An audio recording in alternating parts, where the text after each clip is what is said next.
EV policy के अंदर एक बहुत बड़ा जो इंटरवेंशन है गवर्नमेंट की, वो सब्सिडाइज व्हीकल्स को प्रोवाइड करना है आम आदमियों के लिए। उसमें एक सब्सिडी की स्कीम है।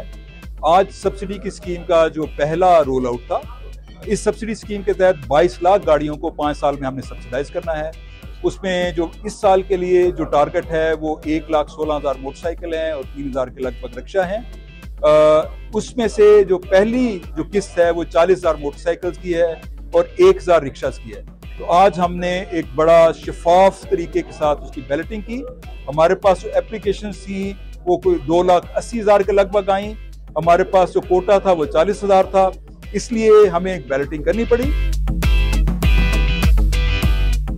आइंदा जो भी गाड़ी पाकिस्तान में आएगी वो सर्टिफाइड हो, उसको एक कंपनी इंपोर्ट करे, आफ्टर सेल्स हो, उसकी इंस्पेक्शन रिपोर्ट हो, यहाँ आके इंस्पेक्शन रिपोर्ट हो, वहाँ से शिपमेंट से पहले हो।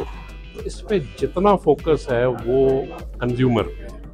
और दूसरी तरफ अगर हमारी लोकल गाड़ियों की क्वालिटी की भी बढ़ाने के लिए कुछ है, वो बसेस हैं, वो मोटरसाइकिल्स हों, कारें हों, उसका भी जो फोकस है वो भी कंज्यूमर वेलफेयर है। बहुत सारे ऐसे एप्लीकांट हैं जो कि इस बैलेटिंग में नहीं आए। मैं उनको श्योर करता हूं कि उनकी एप्लीकेशन हमारे पास महफूज हैं और जब भी नई बैलेटिंग होगी उसमें भी शामिल करेंगे। और हमारे पास एक वेटिंग लिस्ट भी है। अगर हमारे पास और गुंजाइश निकली तो उनको वेटिंग लिस्ट में भी हम